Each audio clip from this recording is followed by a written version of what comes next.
ഗുരുതരാവസ്ഥയിൽ കഴിയുന്ന 4 പേർ വെന്റിലേറ്ററിലാണ്. മറ്റുള്ളവരുടെ പരിക്കുകൾ സാരമുള്ളതല്ല.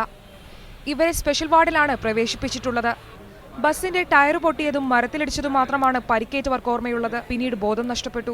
ബസ് അത്യാവശ്യം നല്ല വേഗതയൊക്കെ ഉണ്ടായിരുന്നു. ഇത് അപ്പൊ കുറച്ച് മഴയൊക്കെ ഉണ്ടായിരുന്നു. ഇപ്പൊ ഫ്രണ്ട് വീല് ടയർ പൊട്ടിയപ്പോൾ ബസ് നേരെ മരത്തിലിടിച്ചു.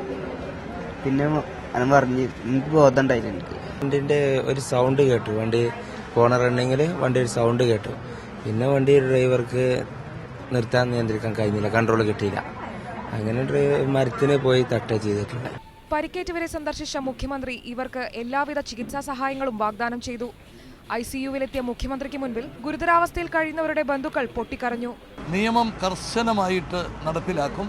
മോട്ടോർ വെഹിക്കിൾസ് ഡിപ്പാർട്ട്മെന്റും പോലീസ് ഡിപ്പാർട്ട്മെന്റും റോഡ് PWDയും ഈ 3 ഡിപ്പാർട്ട്മെന്റുകളുടെ കോർഡിനേഷൻ ഏറ്റവും ഫലപ്രദമായ രീതിയിലുള്ള പ്രവർത്തനത്തിലൂടെ മാത്രമേ നമ്മുടെ റോഡ് അപകടങ്ങൾ കുറയ്ക്കാൻ സാധിക്കൂ. മുഖ്യമന്ത്രിക്ക് പുറമെ മന്ത്രിമാരായ ആര്യാടൻ മുഹമ്മദ്, മഞ്ഞളാംകുഴി അലി, AP അനിൽകുമാർ തുടങ്ങിയവരുമുണ്ടായിരുന്നു.